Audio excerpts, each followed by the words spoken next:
Hello and welcome to another episode of the Force Diet Podcast. Wherever, whenever, and however you may be listening, we are honored that you joined us. On today's episode, we've got episodes 9 and 10 of Andor. Big culmination of the Narkina 5 arc. So talk a bit about that. Actually, I guess a lot about that. And then maybe touch on a few odds and ends towards the end of the cast. So with that, sit back and relax. This is where the fun begins.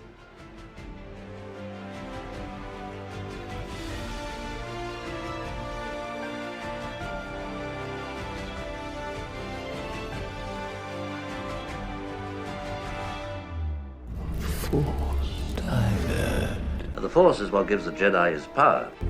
Why is the Force connecting us? I am a Jedi. Always do. There are. We're a dyad in the Force.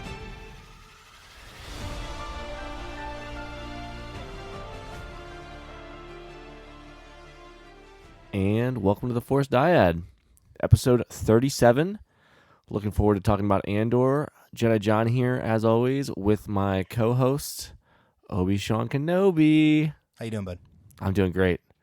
Newly appointed with new lightsaber, Obi-Wan. Yes, my Force Effects lightsaber did arrive. I was feeling a bit jealous of others who were posting about it, and I thought, I pre-ordered it.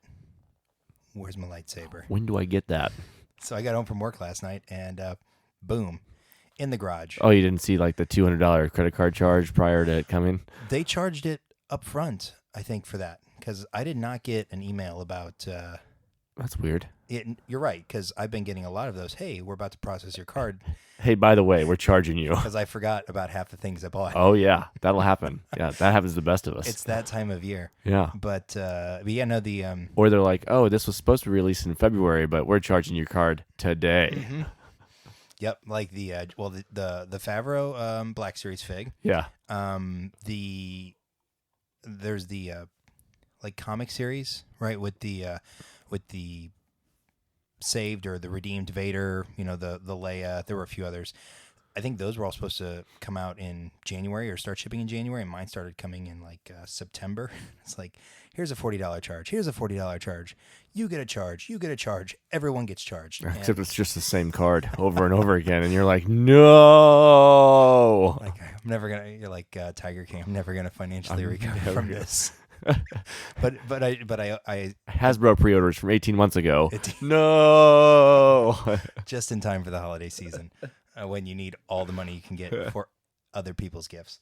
But yeah, I bring the box inside and set it on the table, and Kara's like, "What is that?" I said, "You let me buy this. You said it was okay." And she goes, "I don't remember this." I said, And I went and I scrolled back through Facebook when I made that post, May the 4th, about me getting the lightsaber. I said, see, It's right here. it's right here. I said, you, and she goes, "Oh yeah, I think it's starting to sound more familiar." I'm like, I asked you. It's starting to sound. It's right here. It's written. So, but I mean, yeah. So I unboxed it. Connor was very excited to unbox it with me. Oh, I bet. And then in hindsight, I realized I should have made a video and then posted it to YouTube, because that's what you do as a content creator. Details. That's where my mind is. Like, I'm just like, it's my toy. I need to open it. But Connor was very excited to help me unbox it. It is beastly. It's my first Force Effects saber, so I wasn't. They look good. They do, and the the saber itself is not functional per se as a weapon, but man, that hilt would knock somebody out. That thing is, it's got some heft to it. It's got some weight to it. The display neck, which is more screen accurate, I guess, looks really good. But then the chunky neck that actually allows you to put the blade in, it looks fine. It doesn't look exactly correct, but it has to, You can't fit this saber in. it's got to fit fit the blade in. But the components are really slick. The only thing I wish that was a little bit better is the emitter switch. It's not like a positive stop.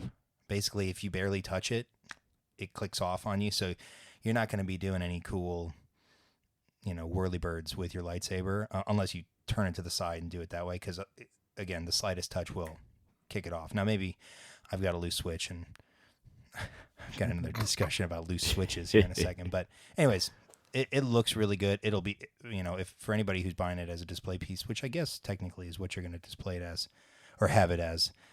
It looks really good, and yeah, so I was quite happy to have that show up yesterday. No, that's excellent. Yeah, I do enjoy my prop sabers and my, well, I say prop sabers, but the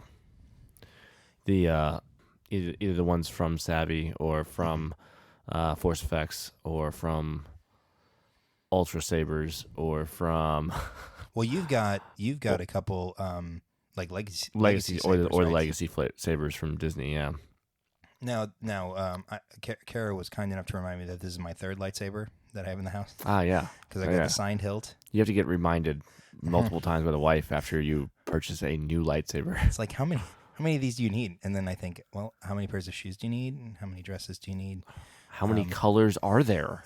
I mean, come There on. are so many. I could accessorize with any outfit. I'm just slowly building out my lightsaber collection. But actually, I guess technically all of my sabers are blue. So Well, you can always get a new blade. that's true. Well, with your Savvy one, you can get new crystal. You can switch it to whatever you want. Yeah. And speaking of the Savvy blade, comparing the two, yes, you pay for the experience, but the cost is the same. It's virtually the same. It was like $240 for the Force Effects saber. The Savvy saber is $220. The difference in quality is night and day. And I've had an issue recently with my Savvy saber where it won't even turn on. Like, flip the switch, won't turn on. If I flick it against my shoulder, it'll turn on, which makes no sense because then it'll turn itself off. What are you looking for? Oh, yeah, yours on the floor over here. So I've gone to YouTube to figure out how to fix my saber, and actually found a guy who either he has a number of sabers himself and has had to troubleshoot them, or he fixes them for somebody else because he has a very extensive Galaxy's Edge lightsaber tutorial on how to fix stuff from the ribbon wire to the power cable and everything like that. Very good. Well done. See, the bag just broke. Quality. It's a quality bag. Anyways, so I learned today in taking apart the saber multiple times that the switch is actually just a magnet. Because I took it apart before. I'm like, how does this even work? And I think I got it fixed, but now I'm having an issue where my saber thinks that the blade is out and it keeps disconnecting. So I think that there's some sort of relay issue with the prongs. So you took yours out for a reason. What you gonna see if it works? Yeah, I gotta test it. I haven't tested it. You gonna rub it in my face that you have a functional Savvy's blade?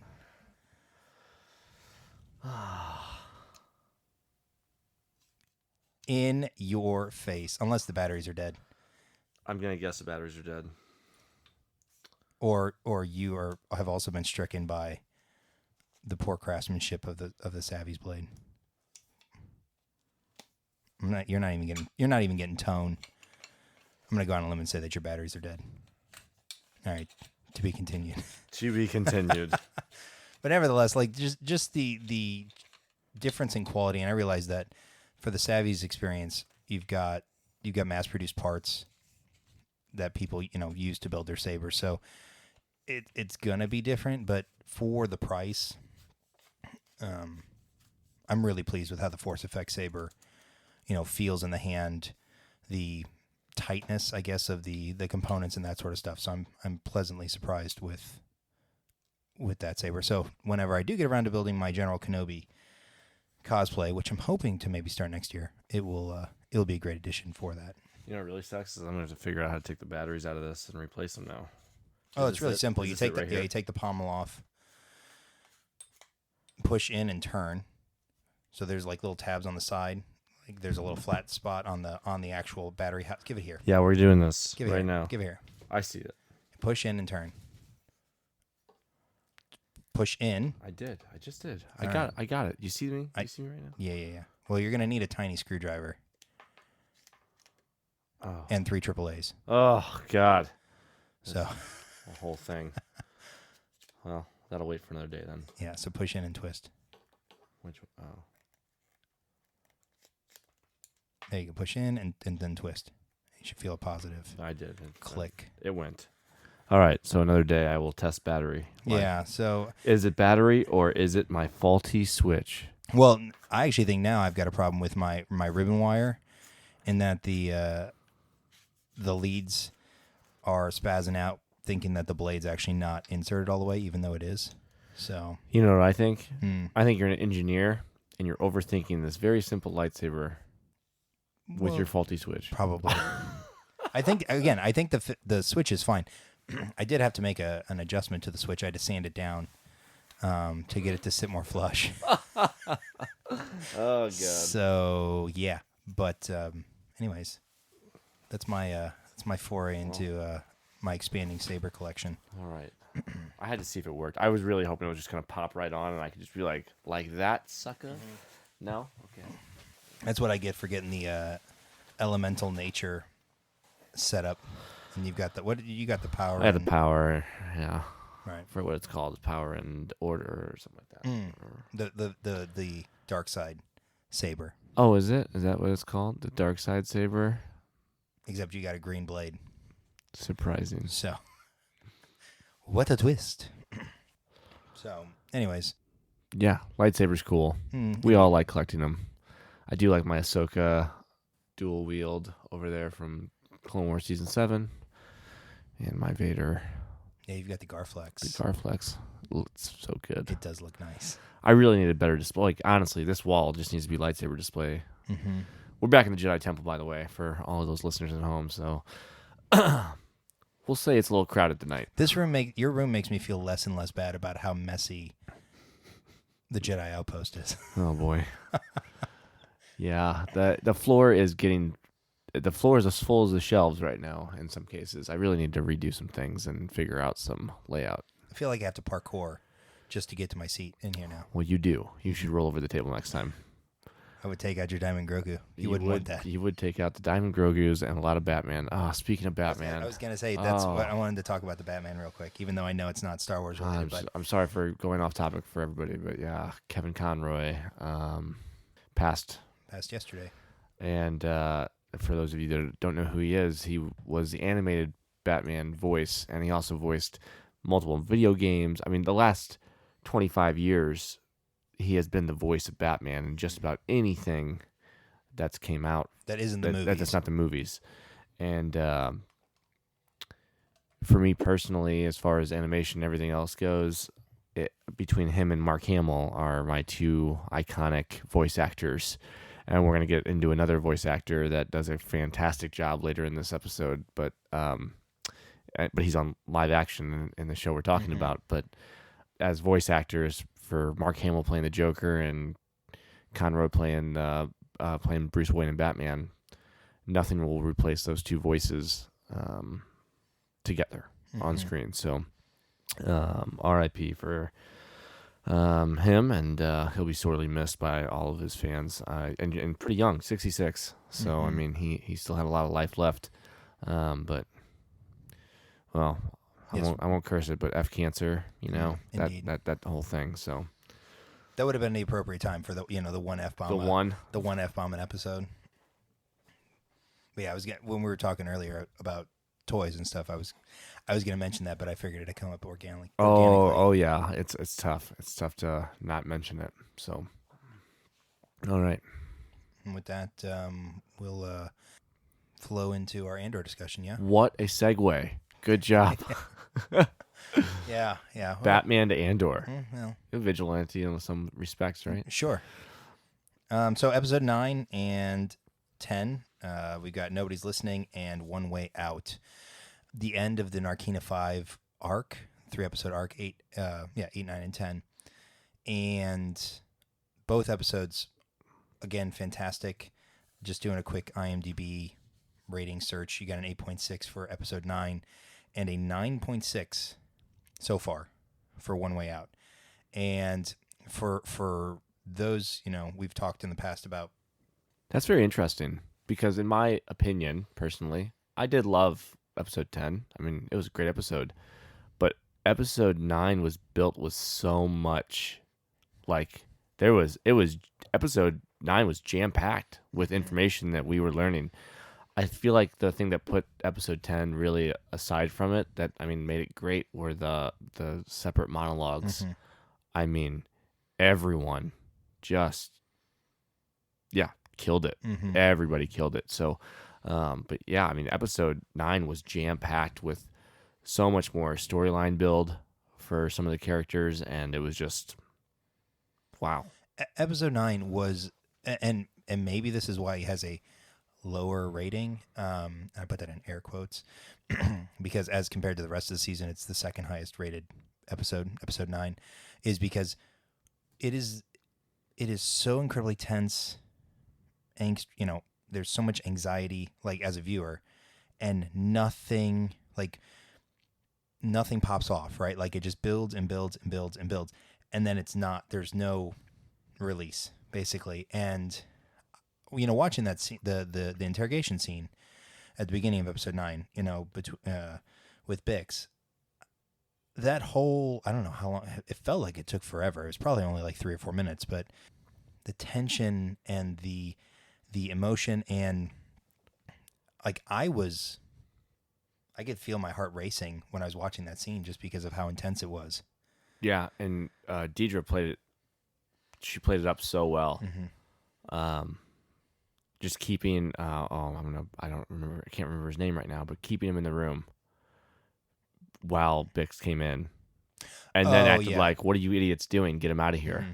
Like Pac or Pac, yeah, Pac, right? It's Pac, yeah, Pac.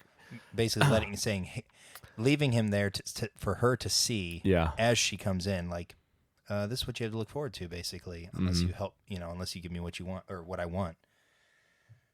But the way that Deidre plays that, the cruel enjoyment she has in the discussion, like it's almost sadistic. Oh yeah. No, she enjoys what she's doing very much. And then the doctor, who ends up, what was his name? Gorst. Yeah, Gorst. Checks notes. Checks notes. He was German. Yes. No. But, the way that he described the sounds that Bix was going to hear. Oh yeah. And that they took it a lot further than I thought they would, as far as descriptions and where the sounds came from and how they were made. And it just, as a viewer, for me personally, like it made me unwell, like uneasy, just, and then I thought for a second they were going to let us, like they were going to play it for us, but instead they leave it up to everyone's imagination of how terrible it is because of how well, Adria plays that, like the way that she reacts to it and the way that the camera is right there and you are feeling it with her, even though you can't hear it. It's just gives you goosebumps, and just another it's terrible level of where the Empire is willing to go. Oh yeah, they don't care. They don't care. They don't care. Like the second guy in command wanted to hang Pac in the square just to do it, just to prove a point, right? So, as if we needed another reason to recognize or understand that the Empire literally cares about no one. That scene as a whole is the reason why. Yep. No, absolutely. And it's just we already knew it, but hearing it said over and over again this season so far has just it just gives it that much more. I mean, we heard it even in the Mandalorian when we went to that base and they were talking about Operation Cinder and all that stuff. He's like, yeah, a lot of guys died for the Empire. Mm-hmm. Long live the Empire. Oh my gosh. Like they are just drilled in. Yeah, and this is 30 years earlier. 25 years earlier. Oh yeah. Mm-hmm. Than Mando, sorry. Right. Oh yeah, cuz Cinder was at the end of it was after Return of the Jedi. Yep. Yeah. Yeah, it was the Emperor's last order. The last stand. And so kind of going along with that, pivoting off of Deidre in the interrogation scene, you get that interaction between her and Cyril. Cyril's he is so lost. That guy cannot catch a break, and he does it to himself. Like I'm almost tired of him now. I've been saying he's like a brown noser, from the beginning, right? I don't think that anymore. I think he's just a fanatic, right? Like he's not actually wanting to do the right thing because he thinks it's the right thing for the Empire. He just wants to do it to oppress, like impose his own level of power. I said it, I actually think I tweeted it about how, based on his interactions between him and his mom, he has clearly had no control over his life up to this point, really, outside of the job he had, which he promptly got fired from. Was made to feel terrible, not good enough. All this childhood trauma stuff, right? Coming to a head where he views his role in the Empire as a way to like impose or like gain power that he didn't have at any other point in his life. Like he's using that as a vehicle to, in essence, deal with past stuff. I think he's to the point where he's going to take it too far. You know what I see for Cyril? He's going to end up on the opposite side of the ball because of all the crap he gets from the Empire and how much he gets told he's doing everything the wrong way, blah, blah, blah, blah. He's going to run into somebody that flips him because they welcome him. Like he's the next Imperial spy and I know we'll jump ahead to episode 10 a little bit, but we find out that there's a spy in the ranks for the Empire, but he's that guy. He's the guy that can get flipped because he's so loyal. He's got brought in, but he also is getting shut down at every turn. Because he's getting frustrated. He's getting frustrated. And when you're frustrated at work, what happens? You can turn. But he would not be trusted. Like not immediately. Like nobody within the ISB would trust him because they know how kind of out there he is. So to get into maybe not the ISB, but somewhere in the Empire though. I mean, he's still promotable out of his chair right now. Sure. Especially with Uncle Harlow, which we're still waiting on confirmation on who that is. I still think it's somebody we know, but we'll see what happens. Well, that interaction again outside the building, like he says that his life didn't have, like when he lost his job, he thought his life was over, right? And he sees so much value in the only value he sees in himself is in serving the Empire, and if he's not able to do that, then in essence he sees no value in himself. So flipping, that would be, I don't know. I see him being like a rogue, like a radicalized subset, right? So basically like the Saw Gerrera, but on the Imperial side. Like he's willing to go out, outside, far extreme. He's a far extremist on the Imperial side, whereas Saw is a far extremist on the rebellion side, right? And that, and I think Deidre, I keep wanting to call her Deidre. Deidre sees that, I think, in him, and like she has this weird like I don't know. It's certainly fear, like creeped out. It's like, do you want to kiss? Do you not want to kiss? Do you want to kiss? No. No. You're kind of weird. Okay, you're kind of weird. Okay, I got it. Like just the, it was almost like she was taking it back. Like she was taking it in, and then she's taking it back, and she's like, what's happening? Like I like what you're saying, but I also fear that it's extreme, right? Yeah. Like I'm buying what you're selling, but you're going the way too you're far. doing it. Yeah. No, not me. So, and I don't know. Again, with the last 2 episodes of this season, there's going to be some sort of big catalyst coming, I think, to end the season. Well, I think Cyril's going to be that person. That's just it. The fact that the last 2 episodes weren't the last 2 episodes is crazy to me. Number 9, I mean, I know we're getting these arcs, so every couple episodes we're getting like a penultimate episode, but like truly episode 9 was truly like, this is it. Mm-hmm. This in general, if you're looking at a lot of TV series, number 9 out of 10 is the top rated because it is building all the tension to the finale. And the finale gets a good score, but not the top rating because number 9 left you with everything. Mm-hmm. And like, so it's that's why I said earlier it was interesting that 9 only had the 8.6 versus the 9.6, because 9 built so much, but didn't have the key players giving their high stakes monologues.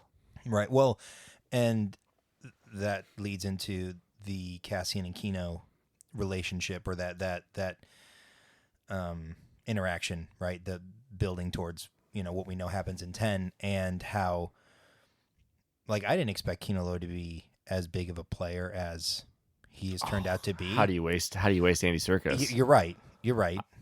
Which was the voice actor we were talking about earlier when I said that we get to talk about a major voice actor throughout our lifetime. I mean, he played so many great CGI characters.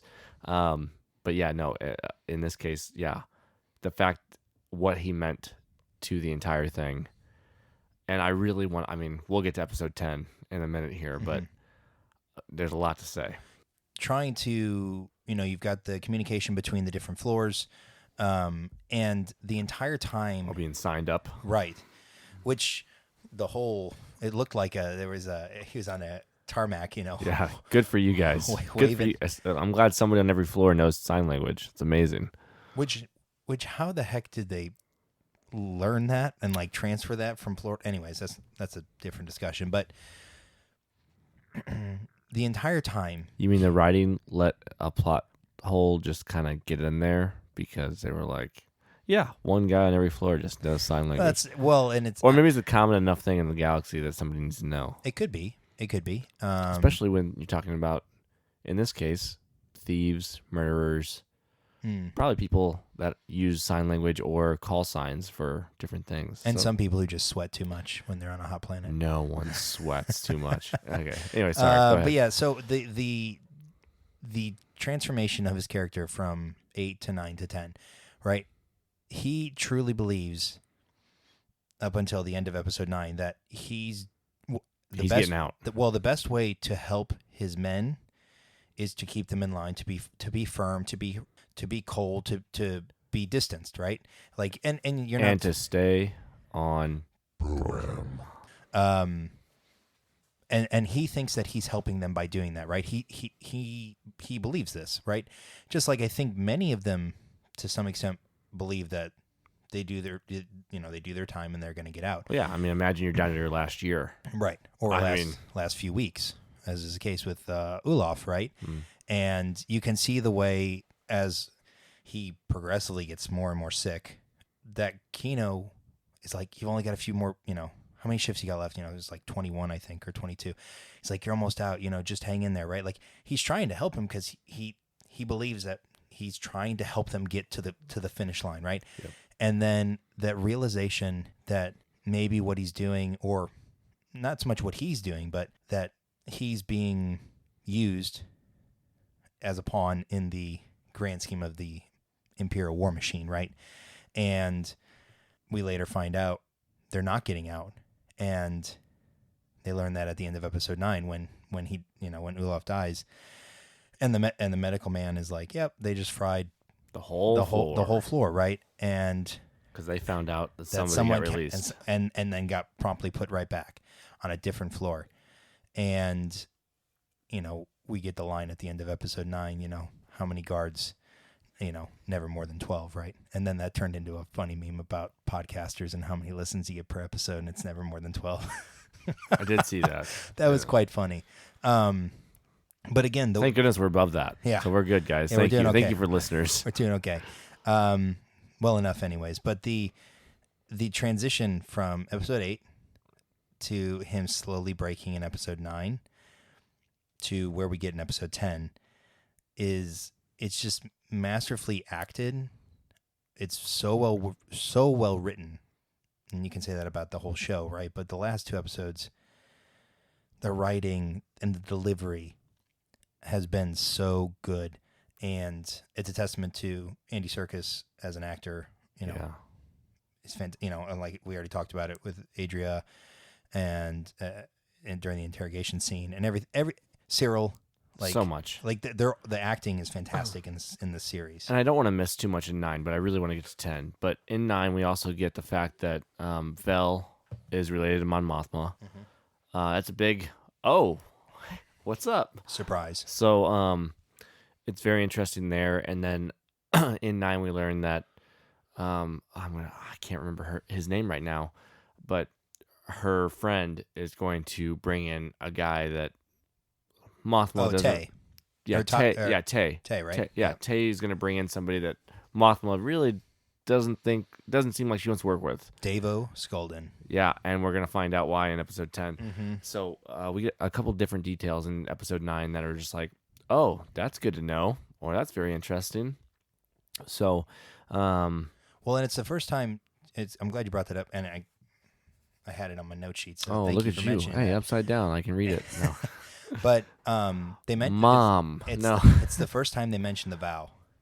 Oh, and yes. So after we talk about 10, I kind of want to talk a bit about what we think, what is the vow, and who's administering it and that sort of stuff. Because I had first thought that it was a cover, her being a cousin, and then the more they talk, obviously, they're related, real. So, I did like the dig that she gave to Perrin during the, you going back to Chandrila, you got to find yourself a husband. Yeah, no, all the good ones are taken. And Mon just kind of smirks because Perrin's someone knows.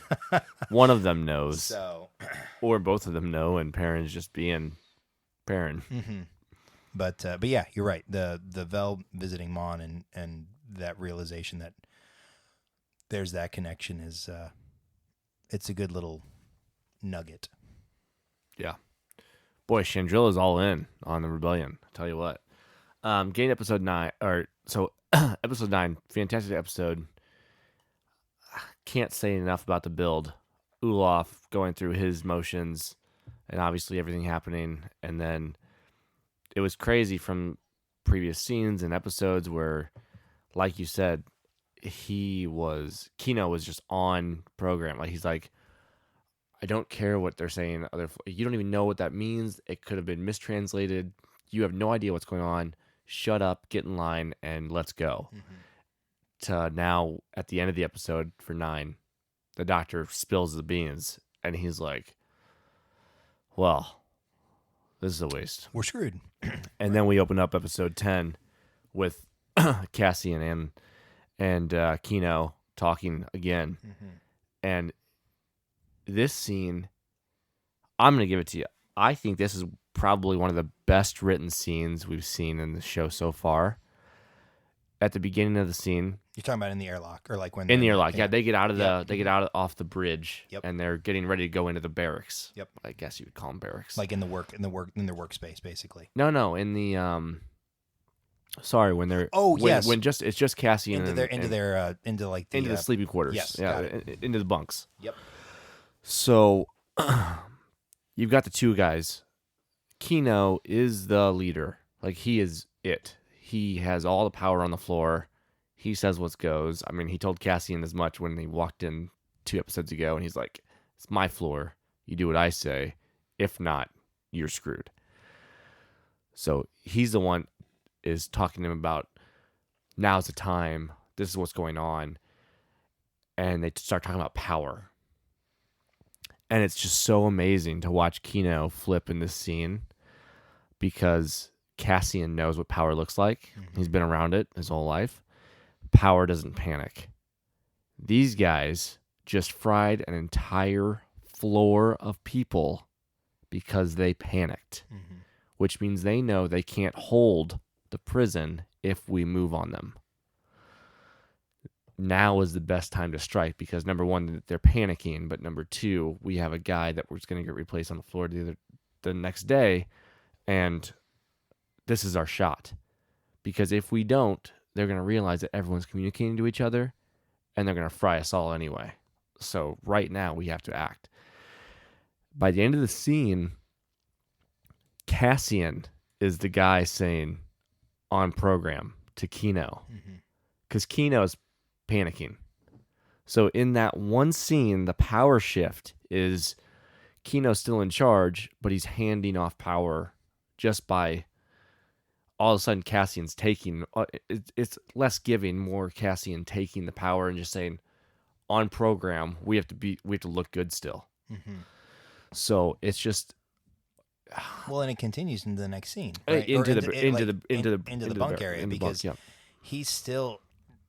Are we going to do this, right? And once Cassian says the thing about them finding the guys on 2, and saying that it's true, and there's the murmuring, and you can see it building, and then he snaps, and he's like, it's all true, right? And the way it's shot, and the way that Andy acts it out, like you can almost literally see like the progression in his mind to where with all the right, clicks on the floor, we're doing the this. clicks on the floor light it up, like Yep. the lighting and the way the floor works builds the exact same way as his eyes and his what he says. But yeah, the power doesn't panic, and I would rather die fighting them than giving them what they want, right? And it's kind of like the and I don't remember who said it, but it's better to die on your feet than live on your knees. It's got the same Tone. It's got the same feel, like the same meaning, right? And I think they all realize that, and Kino says as much. We're basically all dead, anyways, right? We're never getting out. Yeah, no one's getting out, and so we either fight our way out or we die here, right? And the guards running the prison under the illusion of fear, right? The fear of being shocked, right? Yeah, if I have to use this stick, you'll never want me to use it again. Right. And it's all fear-based, right? It's not power, right?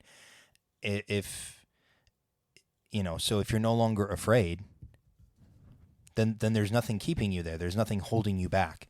And they finally realize that, and they enact their plan, which interesting, the whole cutting into the water pipe, which goes back to episode 9. They were doing it then too, but to insulate themselves from the shock, which was counterintuitive to me, because I thought water conducts electricity, but it basically creates like a layer. It's almost an insulating effect, actually, with the way that this system works, because obviously the water barely gets to Kino's feet and he doesn't get fried, whereas one of the other guys does.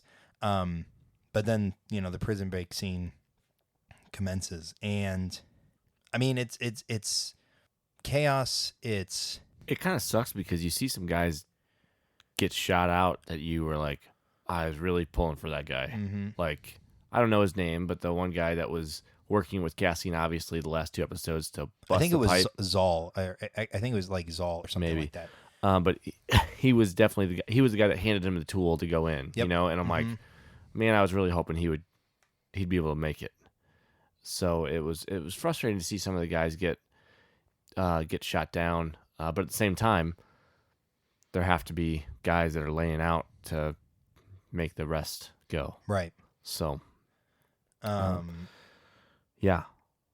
But getting to the first, you want to talk a bit about the first monologue we get with Kino and because they're getting ready to fry floor 5, right? Because nobody knows what's going on. But then we go up to the bridge, or go up to the control room, and they're like, all right. The voice of God is a puny Imperial officer, probably. I would guess he's an officer of some kind. And, you've got 40 seconds, and we'll start to turn on the floors. And they're like, all right, well, just create a firewall, start on 5, and just fry everything. Like, they're getting ready to fry the entire floor because they don't care, right? They don't care about the people. They're just, they're nothing to them. And we get Cassian and Kino walking into the room, and the instant fear of the 3 guys who are, they're just doing what they're told, right? They don't want to be there. And as much as, all of the 10 guards hiding in the each floor that are just hiding, room, right? Yeah. Turn it off. Turn what off? Turn it. It just pops the guy off on the right, and it's a funny flip there. I can turn it off right now. I can do that. Yeah. Oh yeah. I'll do that, and then turn off the power. Which I guess we learned what those yes, your whirlpools that are the hydroelectric power for the entire station. And so, and then we get the monologue, which starts out really weak, Yeah. right? And Cassian builds him. and He's then like, it hey, just do it. And like, I need you to speak to him. Like, I need you to go. And listening to Andy Serkis, I mean, obviously for Snoke, he was really, I mean, they used a lot of volumetrics on that voice and pushed him down octaves. I don't think very much. And well, yeah, but then you hear, well, because it sounded like Snoke talking in the... That's what I'm saying. This mic was already like that because, I mean, that officer's voice was not that. But now you hear Serkis using that same thing, and I'm like, oh, Snoke's just giving the orders now. Here we go. All right. I couldn't help but hear Snoke you had to hear him. in the direction and the ferocity and it was so good, the though. anger, right? Like, nobody knows what's going on here. Like, you help each other, you run, you climb, you kill, right? You don't stop. And the actions of someone who has nothing left to lose. Yeah. Right?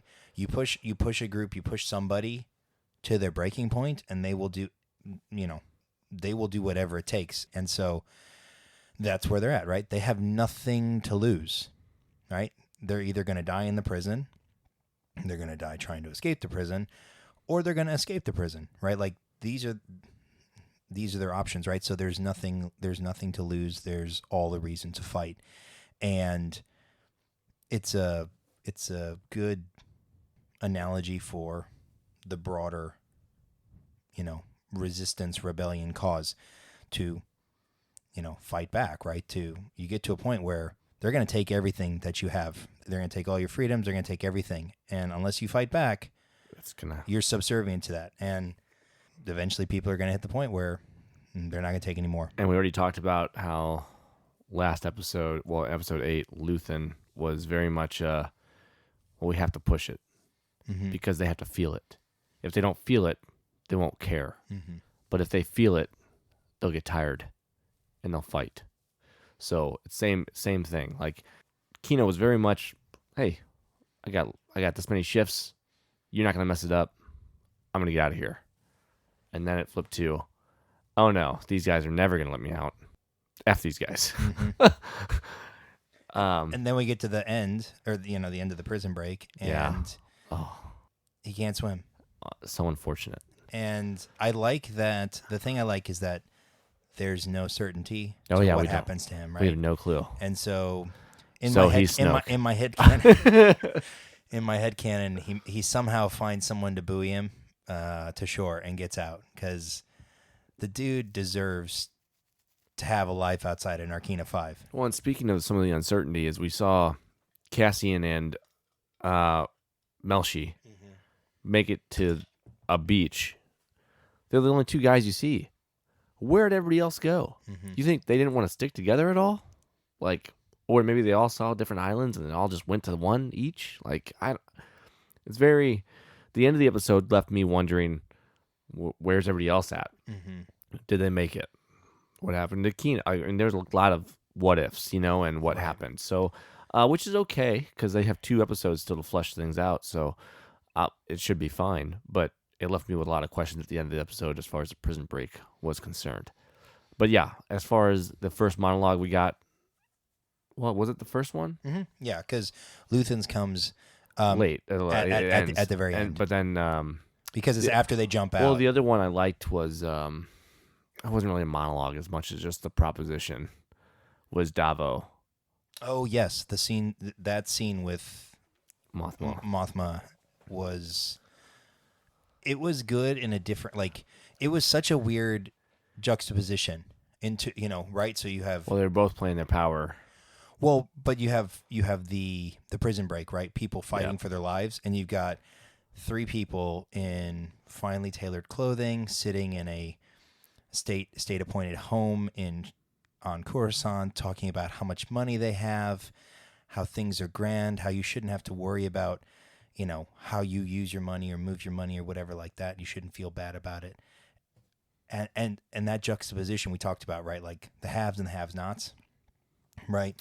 And who's willing to fight, or who would be the premier candidate or person to fight back versus sit idly by and let it happen.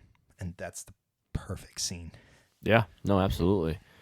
And just listening to what they were talking about, like Davo, I mean, obviously not well liked by Mon Mothma, which, hey, you're probably a greedy, as she put it, not a banker.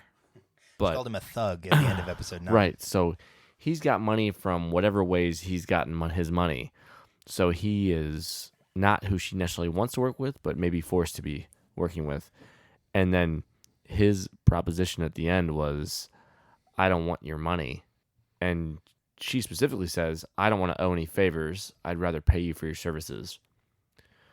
That won't be necessary, but I'd like to be invited back, with the condition that his son is also invited back, which is 1 year older than her daughter. As soon as he said that, I knew exactly what he meant yeah. by it. Uh-huh. Like, they didn't have to write any. They could have just had her stare at him, and I think everybody who'd paid attention to the last couple episodes would know exactly what he was implying, or what he was implying about her and parents.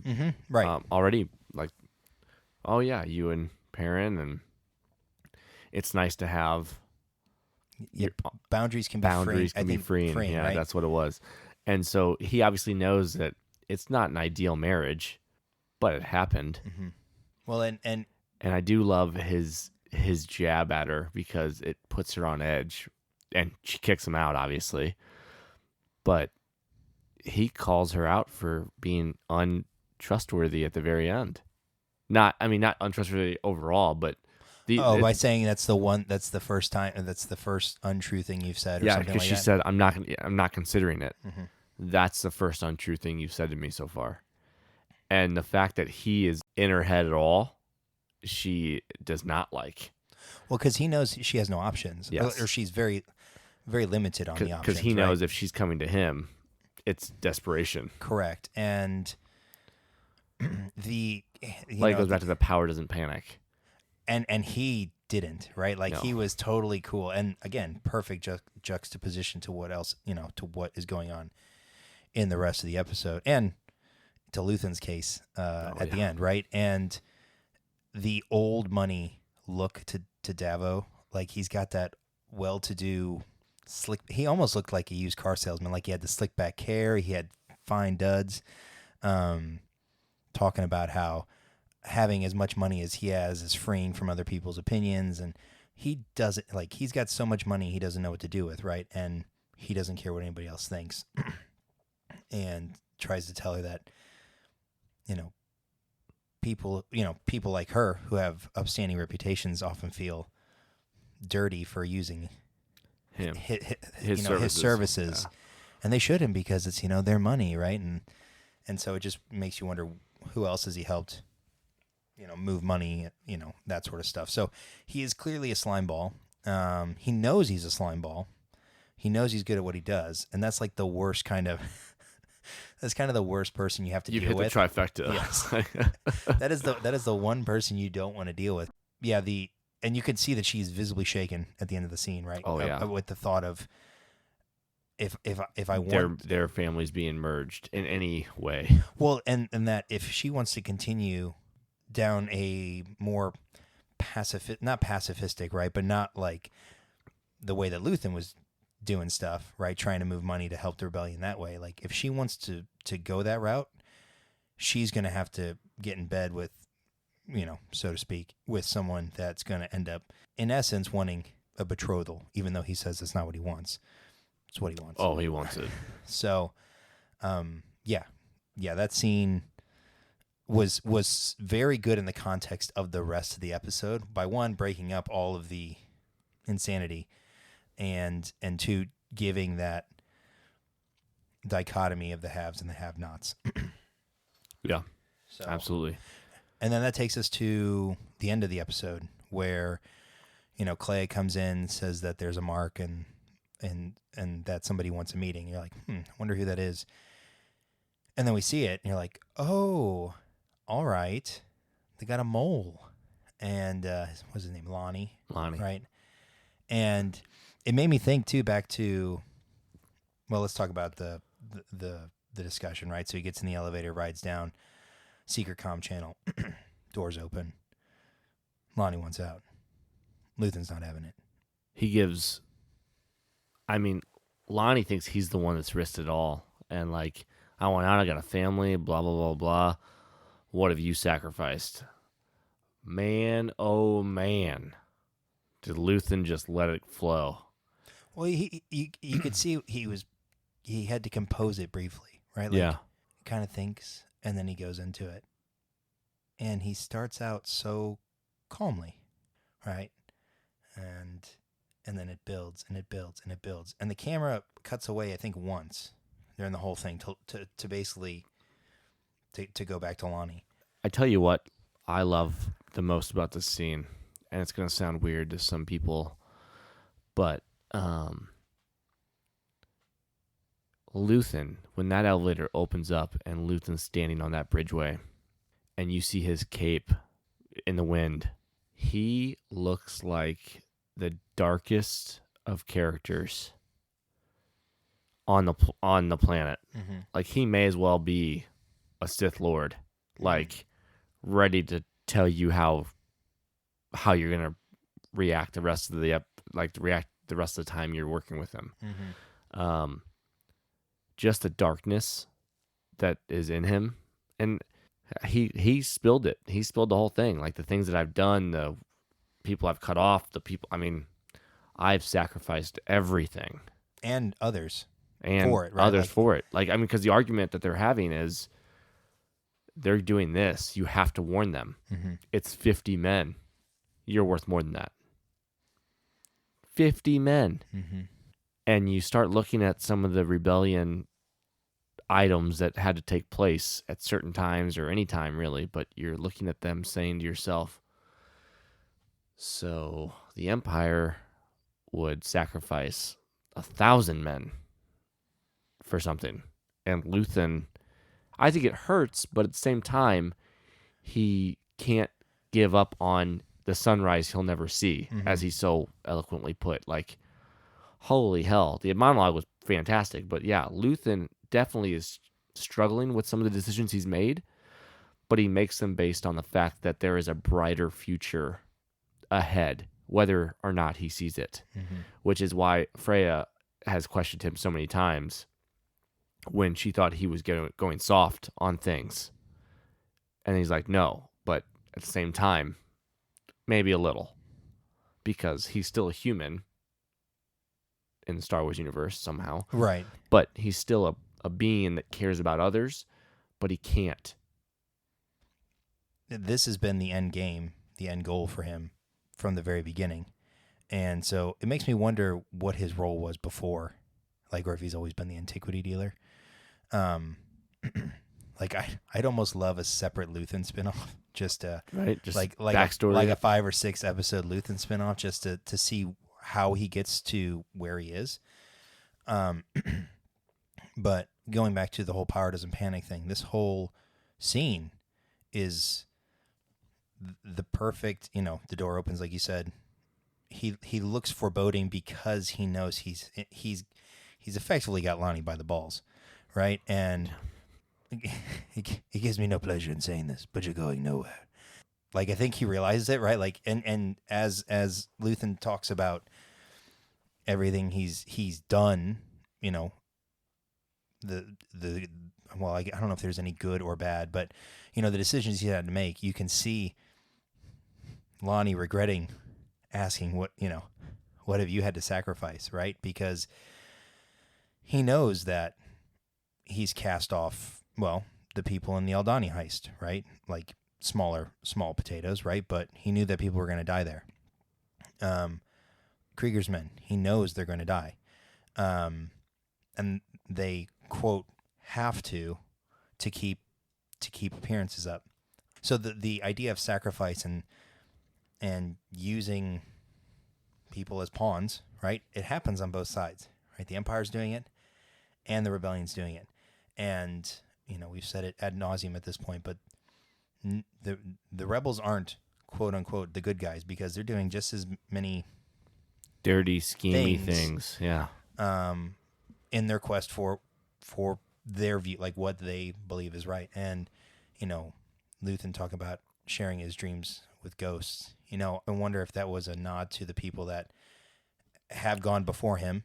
Or the people that he's effectively sentenced. That's what I'm saying. Yeah. Like, hey, this is the end goal, and those are the only people you can. Yeah, he has nobody else to share those discussions with because, Lonnie talks about being alone. Luthen's in his position is going to be alone too. He can't have a wide network of friends, right? He talks about no kinship, no love, burning his decency for someone else's future. And going back to how he feels about the decisions he has to make, I think it does deeply trouble him, right? Like he's not like Saw in the way that he sees right? Or is the means to an end. Like I think there is genuine pain, right, in making those decisions, but he knows he has to for this, right? So similar means to an end, but he's doing it on a lot less cold. Like still cold. I feel like internally there's a lot more inner struggle than there was like with that dialogue between him and Saw at the end of episode 8. But the other thing is, he's a big player because Saw was trying to figure out if Aldani was him. Mm-hmm. So Saw knows the players as well as anybody. So he knows Luthen's a big player, which we obviously have figured out by now. I think that he, like you said, he struggles with his decisions, even to the point where he doesn't want to make them. But he at least has I'm going to call Freya second command for his little outpost because it seems like Clea. Yeah. What did I say, Clea? Not Freya. Oh, Freya. Clea. Sorry, Clea. Yeah, Freya's Thor's mom. Mm-hmm. Sorry. All you Marvel fanatics. Little Friday. But so she's there to tell him, you're going soft. Figure it out. Mm-hmm. Do what you need to do. And, everyone needs that in their corner if they're going through some of the decisions that are being... Monologue and Melshi. Yes, Melshi. Running on the beach, right? Do you think Cassian's the next hero? I think so. I think so. I think basically what's going to happen is he's going to call off kind of the hit on Cassian with Cinta. And, Vel's gone back to Chandrila, right? But, there's a brief scene where... I think the doctor is going to see Marva. Yeah, we find out Marva's not taking. And there's an Imperial spy, Imperial, right? He's a UC undercover cop. Undercover. The going back to Lonnie, he's the inside man for what we see in 4 years' time, right? And that's pretty cool. That you kind of get that small backstory for what leads up to the raid on Scarif, and that it's most likely Lonnie who's the one who's... It'd be interesting if it was absolutely him, unless we see his demise during the show at some point. But yes. But that's the thing. Nobody else is feeding it now. He is, yeah. And so, and it makes you wonder who else, how many others, right, might they have, right? If there's, because they're not going to know each other, because that would be dumb, right? You're not going to have... Can't rat out somebody you don't know. Exactly. So... but yeah, I've probably watched Luthen's monologue 10 or 12 times at this point, and every time it's just so good because for him, there's also only one way out, and it's there's Cassian's one way out, there's Mon's one way out, and there's Luthen's one way out. You've got 3 different people who both have totally different paths, effectively on the same journey, right? Like they're the 3-pronged fork to the one rebellion stick, effectively, and with others, of course. But I just love that we get 3 different storylines that all have the same meaning in the end. Yeah, what's crazy too is I keep thinking, just you saying it, and it's been floating around my head for a while now. But you saying that people that are flipping wouldn't be on each other's, like they wouldn't know each other, they wouldn't be on each other's radar, like they would have no idea. What if Deidre? Flips? No, what if she's already flipped? What if she's trying to climb the ranks? Because Luthen would be like, do what you need to do. And she was the one that started piecing stuff together. What if Luthen was like, we need to get the investigation moving so we can start the crackdown. Mm-hmm. It'd be interesting if he forced the hand of the Empire the whole way. Well, he does say that when Lonnie's filling him in when he's coming down the elevator, that, Deidre being involved like that is good. Mm-hmm. And he's like, why is that good, right? And because then if she's busy doing this, then she won't see what's actually going on, sort of thing, which goes back to what Mon said about, look at the stone in my hand, see the, miss the knife at your throat. The tiebacks, it's a circle, right? As you always so eloquently put it. And it goes back to the series as a whole, and this is going to dovetail into the question that I mentioned. I already know the question that's coming, but I'll wait. Should I write it down? I'll write down my question I think you're going to ask. Yeah, you can me. write it down. That's fine. But the way that the show's written, it does such a fantastic job. So, yeah, episode 10 is the first. I will admit, the first time I watched it, I don't think I appreciated it the way that many others seem to on first viewing. But then I immediately watched it again, the whole episode, and the second time through, I was like, "Yep, that's it's a fantastic episode." And so, I can see why the 9.6, why it's got the 9.6. I think a lot of it has to do with the monologues, the delivery of everything, the prison break, the action. Everyone's complaining about the lack of action. You've mentioned it being a little too. slow. It was, but the prison break was what you expected and also what you wanted to see. Right. And but going back to what you said about 9, I feel like 9, the level of tension that was put forth throughout the entire episode made it just as good, if not slightly, just as good as episode 10. So, anything else you want to add to episode 10? No, I think we covered everything. I think we're good. All right. Yeah. So first thing, before I get to that question that you think you've written. So we talked about it earlier. I know the question. The vow, right? So yes. We talk about the vow because Lonnie says, have I not honored my vow at the end, right? You took a vow, right? Vel and Mothma have talked about the vow. So what is the vow? Who are we giving the vow to? Because that implies that there's a bigger head. Yeah, who's the head of the rebellion? Who's the head?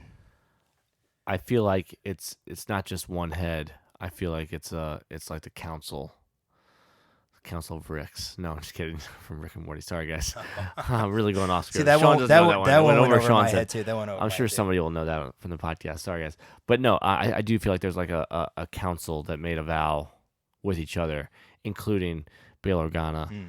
And Mothma, and so if it is Bail, do we get to see him?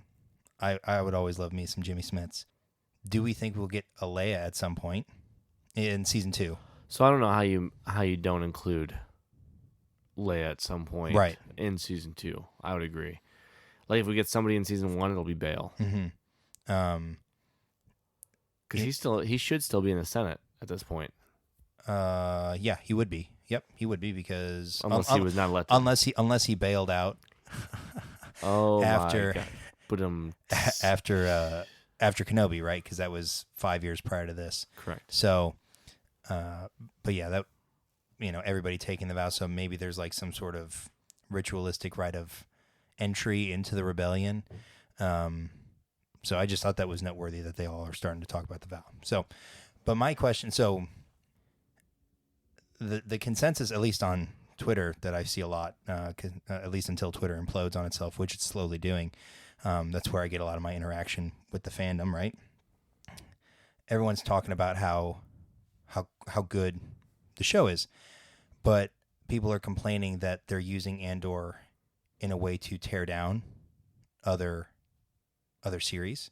So my question to you is, do you see taking a show such as Andor that does seem to be well written, well acted, well shot, from a visual standpoint, it's everything you want to show. Do you see a downside or a negative side to taking something like that and then projecting it onto either another show that already exists? Oh, I thought you were going to ask me if Andor was the number one show on Disney Plus now, No. as of the last 2 episodes, like adding it in, because we had. I mean, you're welcome to discuss about that. You know where I stand. Yeah, we had the last podcast, and I was very firm on like I still think these 2 are ahead of it. You can still talk to that, but No, I that's what I thought you were going to ask me, and I'm like, oh, after those 2 episodes, it becomes much closer of a race, right, for me, because it added more action. The episode 9 was fantastic, so like, I mean, it's just very good stuff. So, but to your question,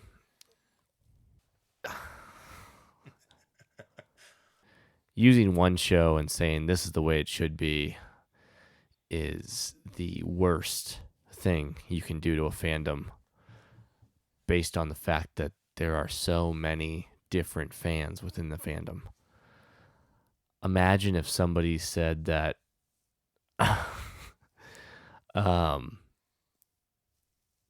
season 7 of the Clone Wars is the only type of animation and the only flow to the series that they want to get. Mm-hmm. What would Rebels look like? You know, like, which granted it was written before that and everything else, but that's just it. Like, you can't go back and say like this is the only way Star Wars should be written, because it wasn't written like that originally. Mm-hmm. So it's so hard to say like this is what everyone should want.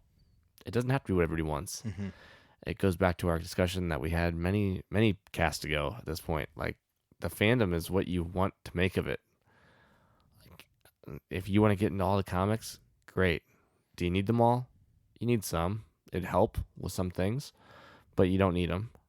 But if you like them, good for you. If you like reading the books and the novels, great for you. If you like The Mandalorian compared to Andor, also good for you. Mm-hmm.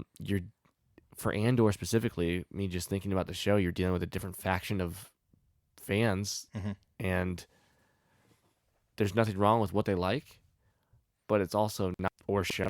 It's fantastic. The acting, fantastic. I think they casted it extremely well. I thought the writers have done a fantastic job so far, and I look forward to more, which that's what I want out of Star Wars. Do I look forward to more from whatever story's been written? And so far, outside of a couple really, really poor episodes of Book of Boba Fett, I can realistically say on Disney Plus, I've not been disappointed with the fact that I want to see more. Mm-hmm. And for the people saying this is the only way to do it, well, you're wrong. I mean, you're wrong. Mm-hmm. It's not your way or the highway. There's multiple routes to get to where we want to go as a fandom, and how to consume that stuff. So if that's your opinion, in my opinion, you're wrong, because it can be consumed in a lot of different ways, and it can be written in a lot of different ways, and there's no way right or wrong, because I guarantee that every person in that writing room and every person in the director's chair has passion for what they're doing, which means they love what they're making. So it's hard to say something's wrong when that's at the heart, especially when you see some of the actors or some of the characters that we see in these shows. I think what I would say is it would be good to take the positives from the show, like from this particular show, and try to desire that from the shows that we do enjoy watching. Like, so I know some of the biggest complaints from past shows have been, set design, or not set design, but like, the way things are set up, because it was on the volume, right? Like, so there's limited depth of field, stuff like cinematography stuff. Well, and it's not just even depth of field. Some of the complaints, right? Right. We talked about it, I think last episode too. How many different planets have we been to now? Right. So I would say that I don't see a problem with desiring more from the items that we have, or will get in the future, right? Like, if this is what televised Star Wars can be, right? From from all the things we've already talked about, music, cinematography, writing, acting is obviously up to the actors, right? Like there are going to be variables, right? But it goes back to the thing with like The Mandalorian, for example, like what I've said in the past, like it's too reliant on Grogu for a lot of things. And I want Grogu to go away because Mando as a character has grown so much. I want him to move on. But I feel like in that particular instance, they use the little green guy as a crutch to sell merchandise and to bring in the casual viewer, which is fine from a business perspective. But I think it hampers the story because of how you're building a character And what you can do with Mando. and what you can do with him. Yeah. And so for me, like, And I can agree with that. I see that as being hampering on that particular series. Doesn't mean I don't like it, right? But we talked about Book of Boba, excuse me, and the numerous things that we would have loved to have seen them do differently. Maybe focus on Boba a bit more, and not pull in Mando and Grogu into a Boba Fett show. Yeah, well, what's funny about that too is, I mean, outside of those 2 episodes, well, the last 3 really, right? Yep. Outside of those, even before that, they were getting comments on, it's a Boba show. We're not getting enough Boba. Mm-hmm. Now, you look at something like Andor. The name of the show is Andor. Previous to this episode, you only were getting Andor for 30% of the time because you were following other storylines. Mm-hmm. But now people are saying that that's the right thing to do. That's fair. I also go back to the fact that Boba is an OT character that is, in most cases, and I would consider iconic, even though he didn't have a lot of screen time in the OT, but iconic bounty hunter character. So people wanted to see him. So people were just killing themselves to see him more, and they didn't deliver during that series. But this series is written very similarly, as you're following multiple different storylines with multiple different characters. No one's complaining that they're not seeing Andor. Right. Because the show is really well written. How are you going to go back and say, well, Boba's really poorly written? It did almost the same thing for 4 or 5 episodes, and people complain the entire time about it, but I think it's because of the character. I think that's the sole purpose. Like, I want to see Boba just killing people. And I think the Expectation. expectations, right? And with Andor, you have so many other players, right? Like yes, his name is in the title, but it is clear from the initial pictures and posters that he's obviously not the only player in the game. Whereas Mando, it's Mando. Boba, it's Boba. Kenobi, it's Kenobi and Vader, right? Like there's a centralized character in those series, whereas Right. Andor is more of a complementary piece. But I was curious to get your thoughts on that because I was seeing a lot of people like, well, you can't use Andor to tear down other shows, and I agree with that because you shouldn't do that.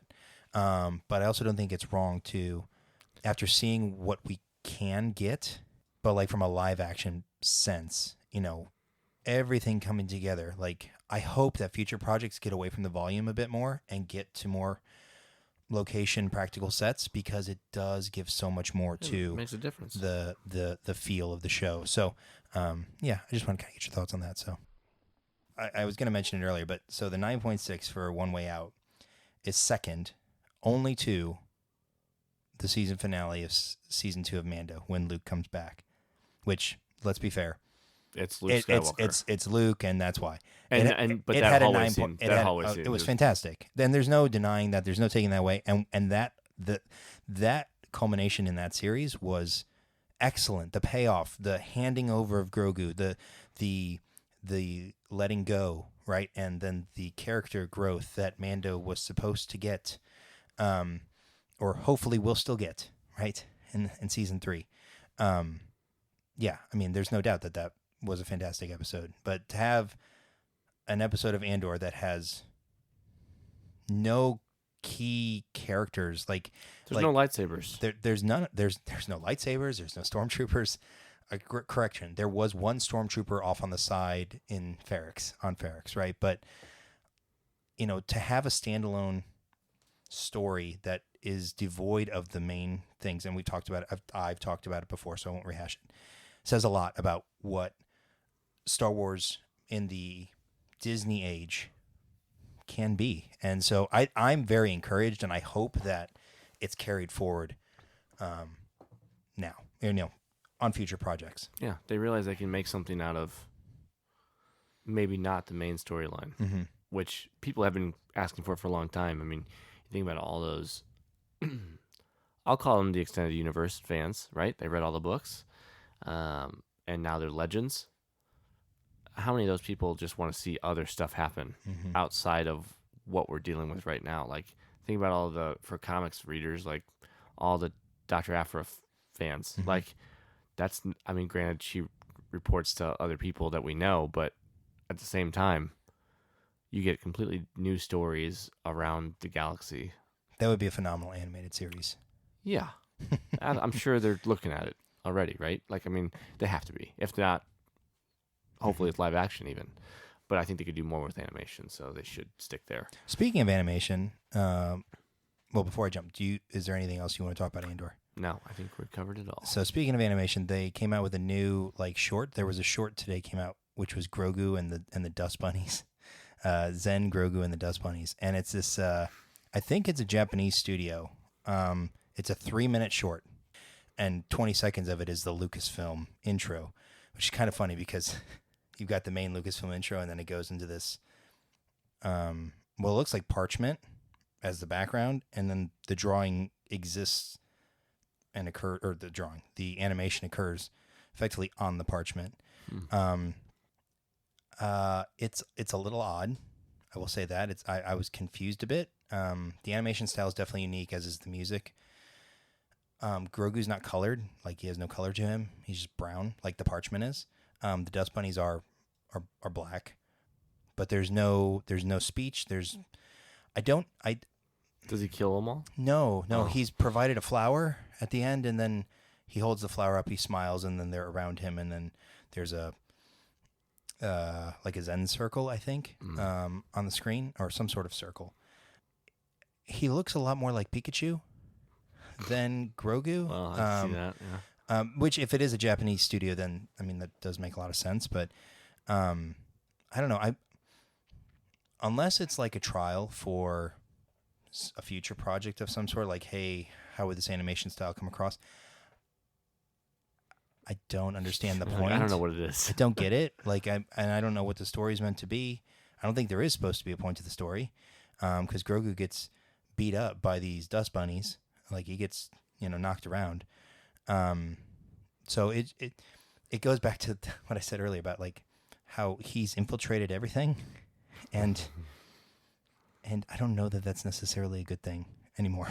Well, which is unfortunate because, like Luthen said, I have no pleasure in saying it, but he's going nowhere. Going nowhere. And that's all I have to say about Grogu for this cast. I think that's fair. I could have a Grogu tirade. I have nothing. I don't want you to do that yet.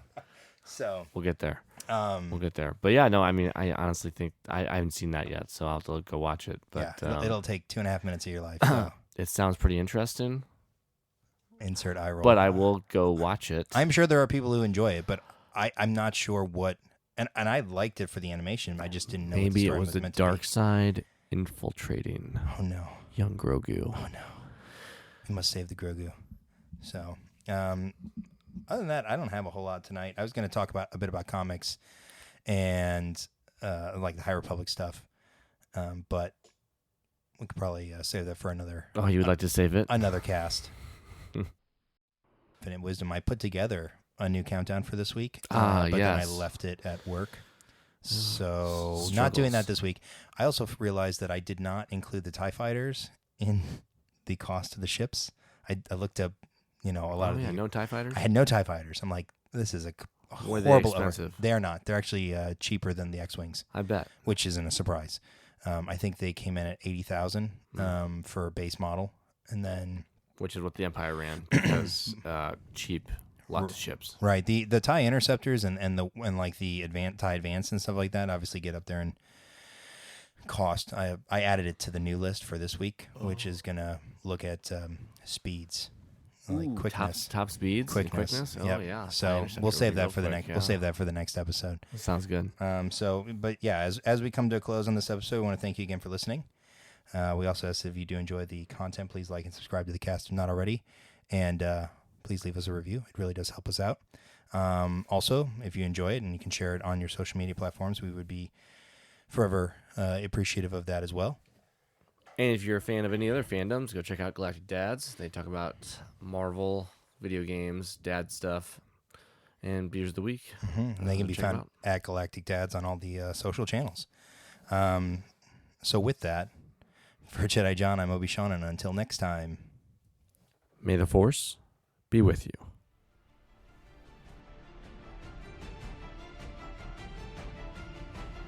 Force.